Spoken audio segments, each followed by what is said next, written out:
¿Y si te dijera que Dios no habita en los templos construidos por el hombre, sino en las profundidades más oscuras de tu propio ser? Carl Gustav Jung, tras una noche de intenso tormento espiritual, anotó en su diario: «He encontrado a Dios en el lugar más inesperado, no en la luz cegadora de la perfección, sino en la sombra que todos intentamos negar». Aquella noche de 1913, mientras Europa se precipitaba hacia la Primera Guerra Mundial, Jung experimentó una visión que cambiaría para siempre su comprensión de lo divino.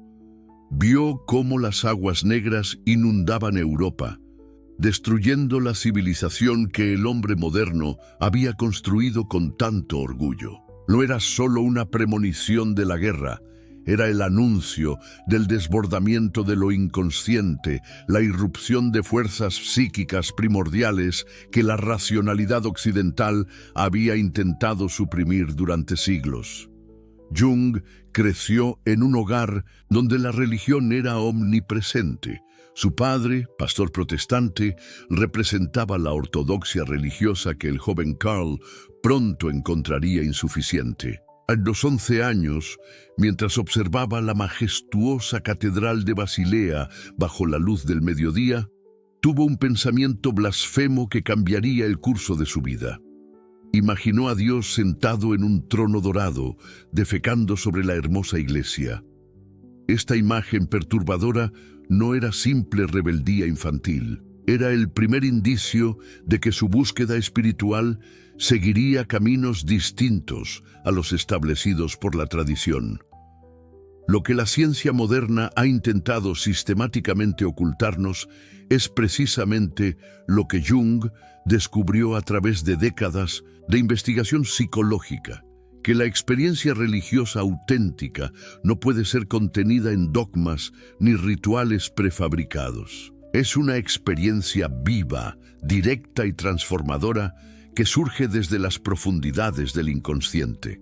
Mientras nuestra cultura contemporánea ha declarado la muerte de Dios y celebra el triunfo de la razón instrumental, Jung nos recuerda que hemos pagado un precio terrible por este supuesto progreso, la desconexión con nuestra alma. El concepto de alma resulta incómodo para la psicología académica actual. Preferimos hablar de cognición, neurotransmisores o patrones de conducta observable, pero Jung se atrevió a recuperar esta noción ancestral, no como un dogma religioso, sino como una realidad psíquica experiencial. El alma, escribió, es la matriz de toda experiencia humana y el mensaje que llega a la conciencia desde lo inconsciente. Lo que estás a punto de descubrir no se enseña en universidades, pero vive en ti desde que naciste. Cuando Jung habló del encuentro con Dios, no se refería a una entidad externa que gobierna el universo desde las alturas. Hablaba de una experiencia psicológica profunda que transforma radicalmente nuestra conciencia. Algo que ocurre no en el éxtasis de la perfección, sino en el abismo de nuestras contradicciones internas. La experiencia de Dios, afirmó, es un oxímoron, porque experimentar a Dios significa ser quebrantado y reconstruido. Este es el corazón del pensamiento junguiano que la academia moderna ha intentado diluir. La idea de que lo divino se manifiesta precisamente en aquello que más tememos de nosotros mismos. La sombra, ese concepto fundamental en la psicología analítica, no es simplemente el repositorio de nuestros impulsos destructivos o socialmente inaceptables. Es paradójicamente el portal hacia nuestra totalidad.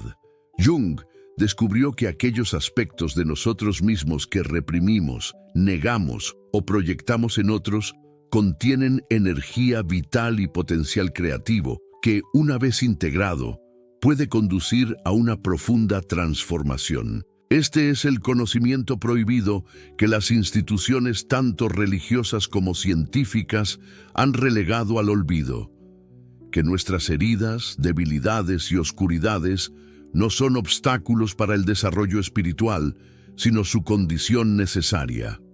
María, una ejecutiva de 42 años, llegó a terapia junguiana después de una crisis que destruyó su imagen perfecta de sí misma. Durante años había construido una identidad basada en el éxito profesional, la racionalidad y el control. Su vida parecía impecable hasta que un colapso nervioso reveló los aspectos sombríos que había negado. Vulnerabilidad, rabia reprimida y un profundo sentimiento de vacío existencial. A través del trabajo con sus sueños y el diálogo con lo inconsciente, María comenzó a integrar esas partes rechazadas. En una sesión particularmente intensa, relató un sueño en el que se encontraba con una mujer salvaje en un bosque oscuro. Esta figura, aterradora al principio, terminaba ofreciéndole un regalo invaluable, una semilla luminosa. «Sentí», dijo María, «una presencia sagrada en ese encuentro, como si lo divino se manifestara no en la perfección que siempre busqué, sino en ese aspecto primitivo que tanto había temido».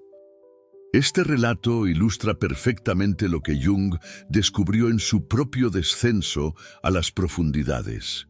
Que Dios, o lo que podríamos llamar la experiencia de lo luminoso, no se encuentra en la luz deslumbrante de la perfección, sino en la integración de los opuestos. «La religión auténtica», escribió, «comienza donde termina la religión institucional, en la confrontación con la sombra». Jung no hablaba de Dios como una figura externa, hablaba de un arquetipo sagrado que habita tu inconsciente.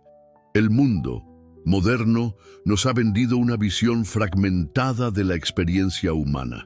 Por un lado, tenemos el materialismo científico que reduce todo a procesos físicos y químicos. Por otro, tenemos fundamentalismos religiosos que ofrecen certezas absolutas, pero demandan la suspensión del pensamiento crítico. Jung nos ofrece una tercera vía, la integración de lo racional y lo irracional, de lo consciente y lo inconsciente, del espíritu y la materia. Esta síntesis, que él denominó proceso de individuación, representa un camino espiritual que no requiere abandonar la razón ni abrazar dogmas incuestionables. El mandala, ese símbolo universal de totalidad que aparece en culturas tan diversas como las de Tíbet, la América indígena o el cristianismo medieval, se convirtió para Jung en la representación visual de esta integración. Durante su propia crisis espiritual, comenzó a dibujar mandalas sin comprender inicialmente su significado. Solo más tarde reconoció que estos símbolos circulares representaban la totalidad psíquica que estaba emergiendo de su confrontación, con lo inconsciente. El mandala, escribió, es el centro y la periferia, el contenedor y lo contenido, el unificador de los opuestos. Hoy, mientras nuestra civilización se fragmenta en polarizaciones extremas, el mensaje de Jung adquiere una urgencia renovada. Los acontecimientos recientes han expuesto las limitaciones de nuestra racionalidad tecnocrática. Hemos creado sistemas económicos, políticos y tecnológicos de inmensa complejidad, pero carecemos de la sabiduría para usarlos de manera que promuevan el bienestar humano integral. Jung anticipó esta crisis cuando advirtió que el hombre moderno no comprende cuán peligrosamente su racionalismo lo ha puesto a merced del mundo subterráneo psíquico. Se ha liberado de la superstición, o eso cree, pero en el proceso ha perdido sus valores espirituales en un grado positivamente peligroso.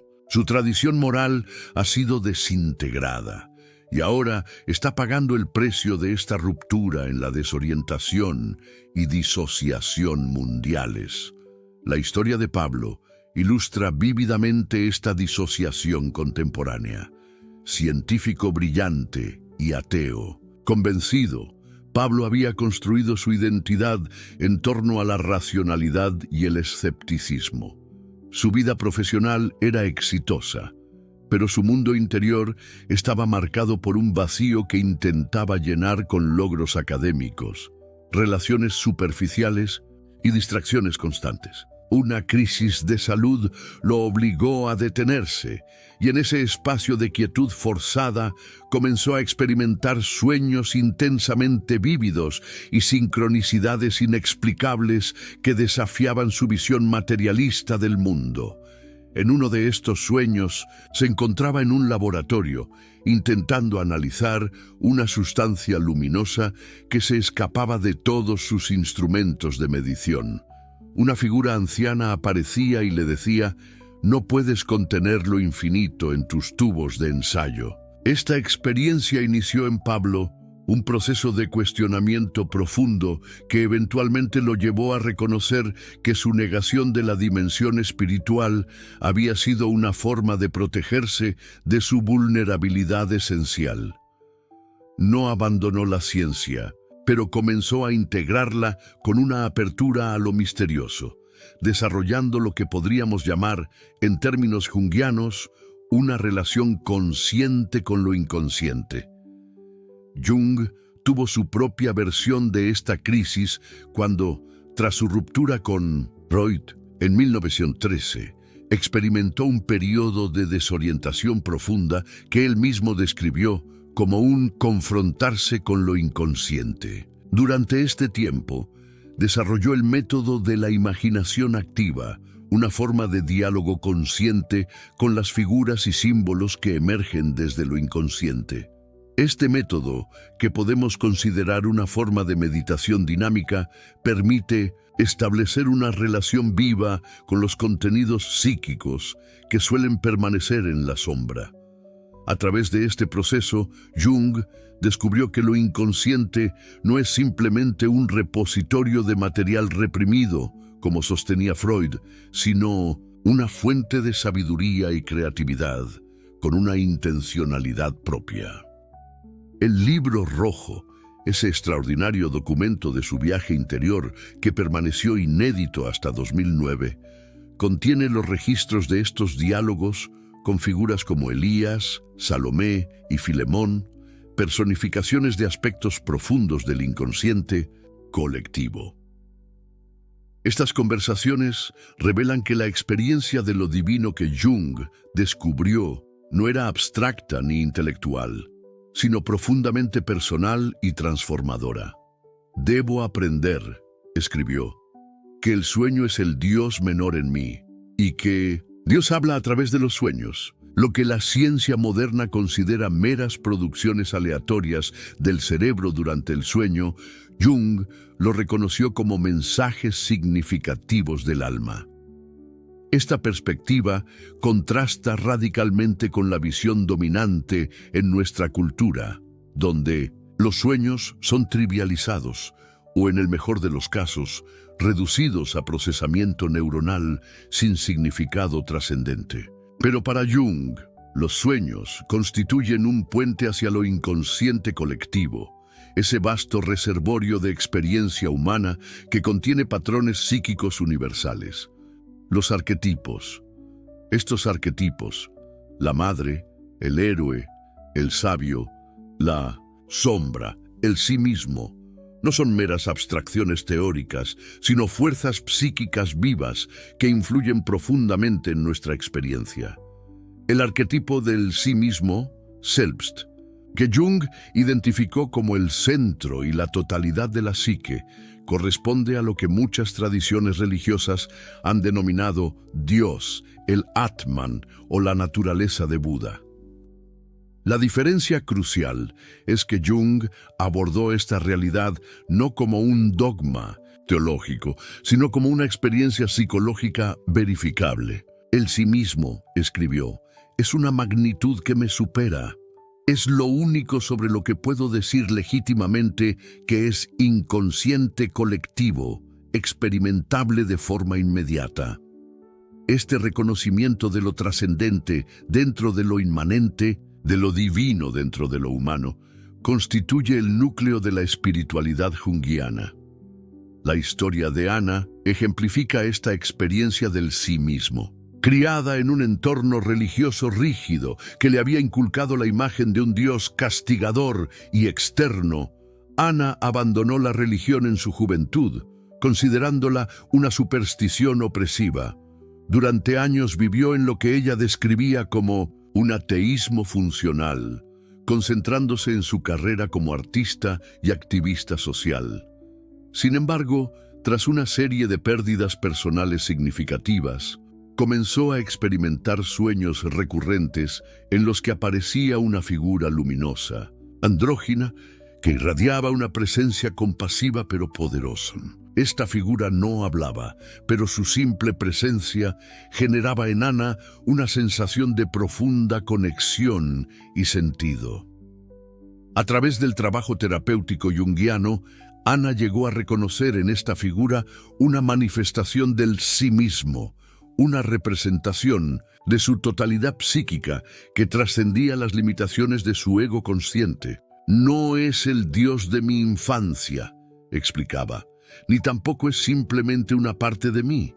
Es como si fuera ambas cosas simultáneamente, algo profundamente personal y a la vez infinitamente más grande que yo. Esta paradoja, que lo divino sea simultáneamente trascendente e inmanente, externo e interno, constituye el corazón de la comprensión junguiana de la experiencia religiosa. Y es precisamente esta paradoja la que las instituciones religiosas tradicionales han intentado resolver prematuramente mediante dogmas y definiciones, mientras que el materialismo científico la ha negado por completo. Jung nos invita a habitar esta tensión creativa, a vivir la pregunta en lugar de apresurarnos hacia respuestas simples. La mayoría de mis pacientes, observó Jung, no son creyentes convencionales, pero ninguno está realmente libre del problema religioso. Esta observación sigue siendo profundamente relevante en nuestra era secular, aunque muchas personas han abandonado las religiones institucionales. La necesidad de significado, propósito y conexión con algo que trasciende el ego individual permanece vibrante. Los síntomas psicológicos contemporáneos, ansiedad, depresión, adicciones, sensación de vacío, a menudo reflejan esta hambre espiritual no reconocida.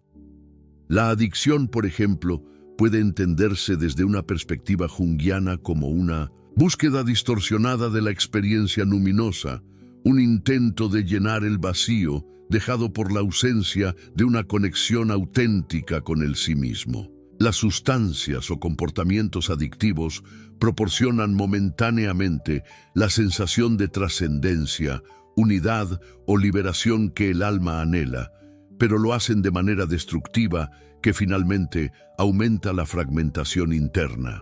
El trabajo terapéutico junguiano con personas que sufren adicciones no busca simplemente eliminar el comportamiento problemático, sino comprender su significado simbólico y redirigir esa búsqueda hacia formas más integradoras de experiencia espiritual. Carlos, un ejecutivo de 38 años, buscó terapia junguiana después de años luchando con una adicción al alcohol que amenazaba su matrimonio y su carrera. El trabajo con sus sueños reveló un patrón significativo. En momentos de sobriedad, soñaba repetidamente con inundaciones, fuegos o animales salvajes irrumpiendo en espacios ordenados. Estos sueños reflejaban la irrupción de energías inconscientes que Carlos había intentado contener mediante una vida excesivamente estructurada y racional.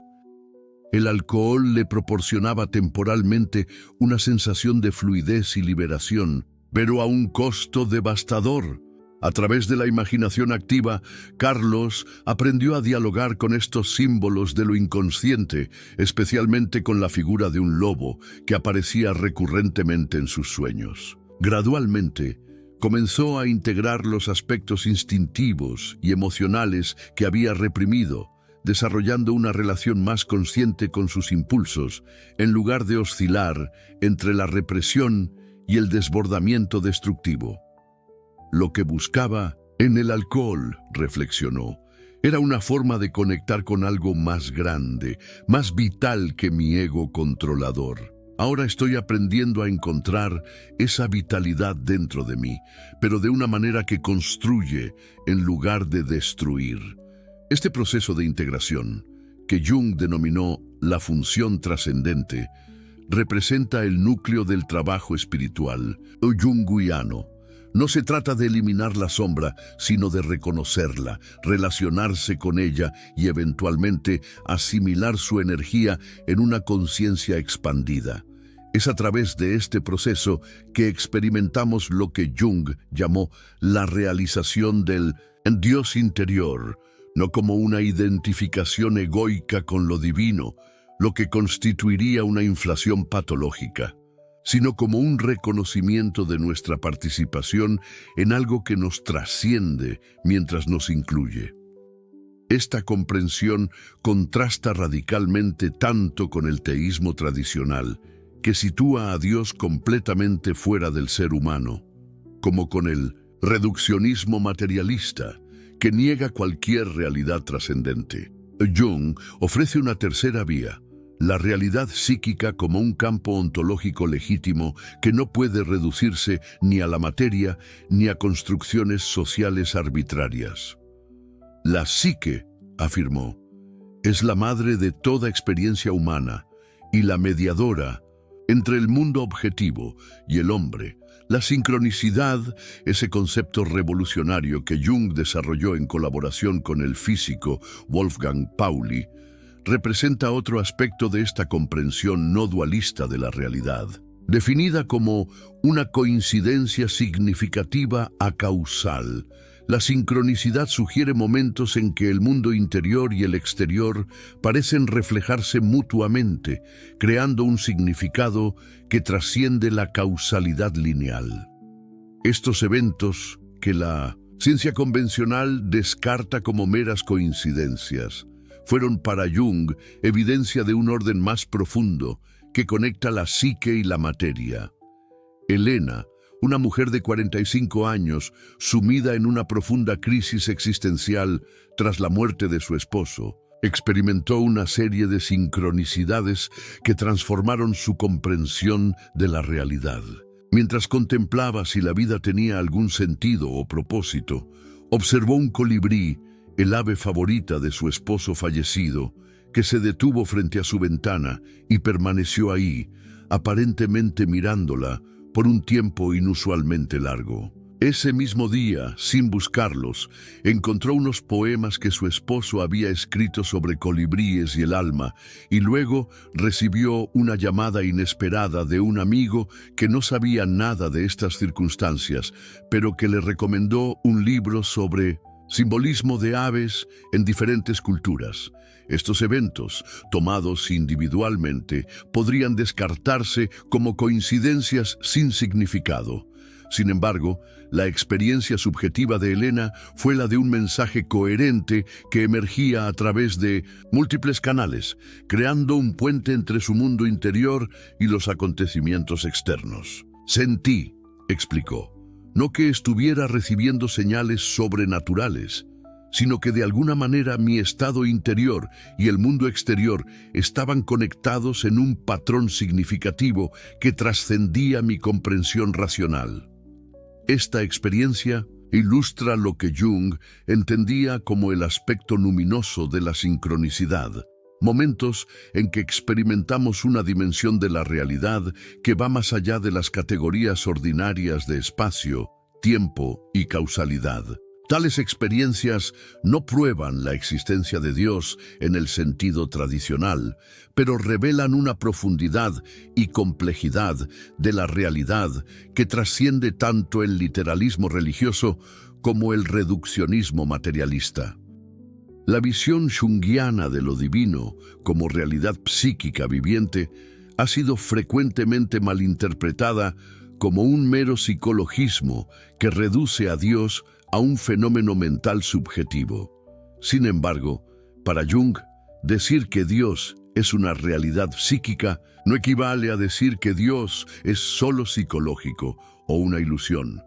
Por el contrario, significa reconocer la psique como un campo ontológico legítimo con sus propias leyes y manifestaciones. La realidad psíquica, insistió, existe, es la realidad.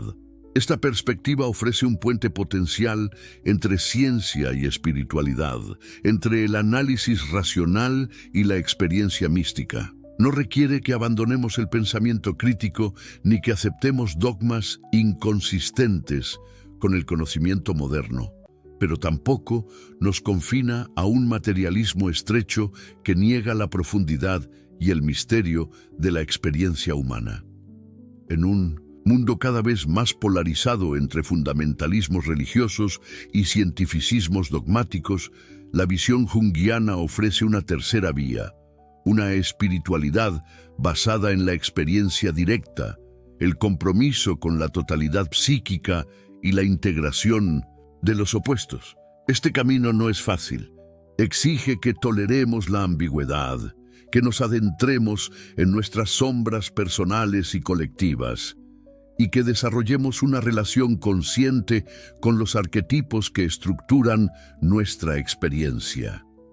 La historia de Javier ilustra este camino de integración. Criado en una familia católica tradicional, Javier abandonó la fe en su adolescencia tras experimentar una profunda disonancia entre las enseñanzas de la Iglesia y su propia sexualidad. Durante años, abrazó un ateísmo militante, rechazando cualquier dimensión espiritual como superstición retrógrada. Sin embargo, en su trabajo como médico, comenzó a experimentar momentos perturbadores de conexión profunda con pacientes terminales, incluyendo premoniciones y experiencias que no podía explicar desde su marco materialista. Estos eventos lo llevaron a una crisis que eventualmente lo condujo a explorar la psicología junguiana. A través del trabajo con sus sueños y la imaginación activa, Javier comenzó a desarrollar lo que él describe como una espiritualidad encarnada que honra tanto su intelecto crítico como sus experiencias luminosas. Ya no necesito elegir entre dogmas religiosos y reduccionismo científico, explica. He encontrado un camino que integra mi mente analítica con una apertura al misterio.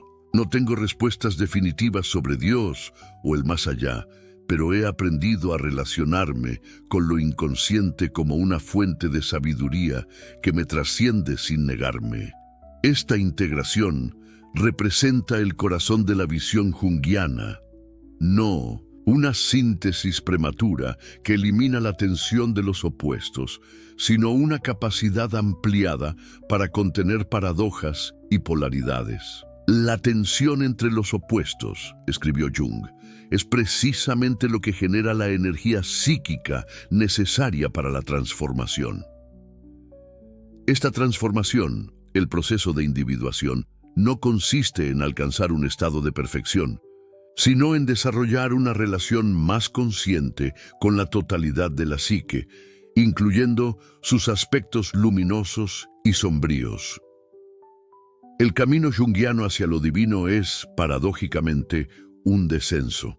Mientras que muchas tradiciones espirituales enfatizan la ascensión hacia la luz, la pureza y la trascendencia, Jung nos recuerda que la verdadera transformación requiere un movimiento inicial hacia abajo y hacia adentro, hacia nuestras sombras, personales y colectivas, hacia lo reprimido, lo negado, lo temido. Es en esta oscuridad donde encontramos las semillas de una comprensión más profunda y auténtica de lo divino.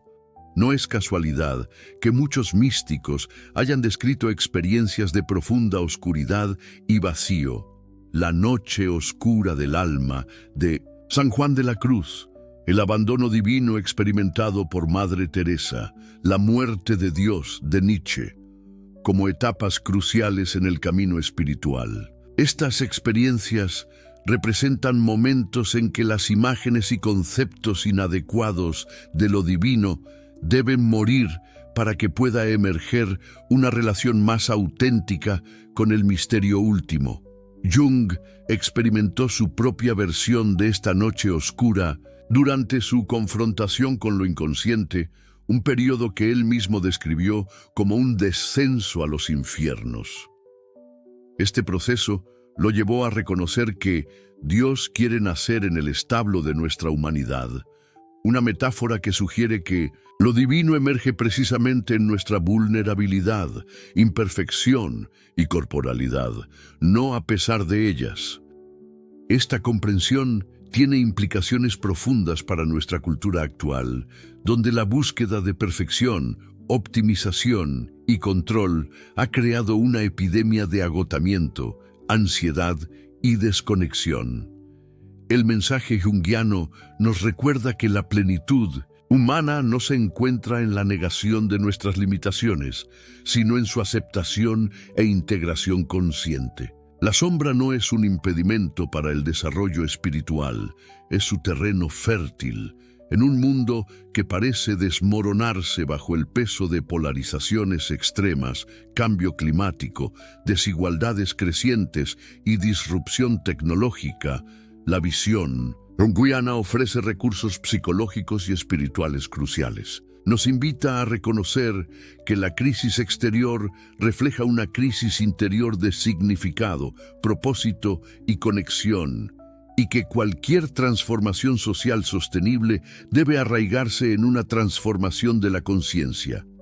Esta transformación comienza con el reconocimiento de nuestra sombra personal y colectiva. Las proyecciones masivas de contenidos inconscientes que observamos en la política contemporánea, donde el otro es demonizado como la encarnación del mal, representan precisamente el tipo de inflación psíquica que Jung advirtió como precursora de catástrofes históricas. La alternativa no es un optimismo ingenuo ni un cinismo desencantado, sino el trabajo paciente de retirar proyecciones, integrar aspectos rechazados de nosotros mismos y desarrollar una relación más consciente con los arquetipos que moldean nuestra experiencia colectiva. El trabajo con sueños, un pilar de la psicología junguiana, ofrece un camino práctico hacia esta integración. Los sueños traen noche tras noche mensajes de lo inconsciente que, cuando son atendidos con seriedad, pueden guiarnos hacia una mayor totalidad. No se trata de interpretar los sueños desde teorías preconcebidas, sino de relacionarse con ellos como expresiones vivas de la psique, que tienen su propia inteligencia y propósito. Roberto, un profesor universitario de 52 años, comenzó a registrar sus sueños tras experimentar una crisis de sentido en su carrera. Un sueño recurrente lo mostraba en una biblioteca inmensa, donde todos los libros estaban escritos en un lenguaje que no podía comprender. En la biblioteca aparecía a veces un niño que intentaba mostrarle algo, pero Roberto, en el sueño, siempre estaba demasiado ocupado buscando ciertos libros como para prestarle atención. A través del trabajo terapéutico, Roberto comenzó a reconocer que este sueño reflejaba su relación con el conocimiento. Una búsqueda intelectual que había perdido conexión con la curiosidad espontánea y la maravilla. El niño representaba un aspecto de sí mismo que había sacrificado en aras de la erudición académica, su capacidad de asombro y juego creativo. Gradualmente, Roberto comenzó a transformar su acercamiento a la enseñanza y la investigación, integrando métodos más experienciales y creativos. Me di cuenta, explicó, de que había estado buscando significado exclusivamente a través del intelecto, mientras ignoraba la sabiduría que emerge del cuerpo, las emociones y la intuición. El niño de mis sueños me estaba invitando a una forma de conocimiento más integral. Esta integración de diferentes modos de conocimiento intelectual, emocional, sensorial, intuitivo, constituye otro aspecto central de la visión junguiana. En contraste con la fragmentación característica de la cultura moderna, donde estas dimensiones a menudo operan desconectadas entre sí, Jung propuso un acercamiento a la realidad que honra la totalidad de la experiencia humana. El intelecto, observó, solo es mitad del hombre y solo es válido si está integrado con el aspecto irracional de la psique, con su sentimiento, instinto e intuición, con su estética y visión arquetípica. Esta visión integral tiene profundas implicaciones para nuestro acercamiento a desafíos contemporáneos como la crisis ecológica, las disrupciones tecnológicas o los conflictos geopolíticos. En lugar de abordar estos problemas exclusivamente desde marcos técnicos o políticos fragmentados, una perspectiva junguiana nos invitaría a examinar las dimensiones arquetípicas y simbólicas que subyacen a estas crisis, reconociendo que representan no solo desafíos externos, sino también manifestaciones de desequilibrios en la psique colectiva. La tecnología, por ejemplo, puede entenderse en términos junguianos como una proyección del arquetipo del mago o el demiurgo, reflejando nuestro anhelo de trascender limitaciones humanas a través del poder transformador del conocimiento. Cuando esta energía arquetípica opera inconscientemente, puede conducir a una inflación tecnocrática donde la tecnología se convierte en un fin en sí mismo, desconectado de consideraciones éticas o ecológicas más amplias. Una relación más consciente con este arquetipo permitiría desarrollar y aplicar tecnologías de maneras que sirvan genuinamente al bienestar humano y planetario, reconociendo tanto su potencial creativo como sus peligros inherentes. Si sentiste que este mensaje tocó algo profundo dentro de ti, no estás solo. Hay miles de personas sintiendo lo mismo, buscando respuestas que el mundo moderno se niega a dar. Suscríbete a este canal, Círculo Mental, y acompáñanos en este despertar espiritual que Jung nos enseñó a honrar. Escríbenos en los comentarios. ¿Has tenido una experiencia que la ciencia no pudo explicar? Compartirla puede ayudar a despertar a otro buscador.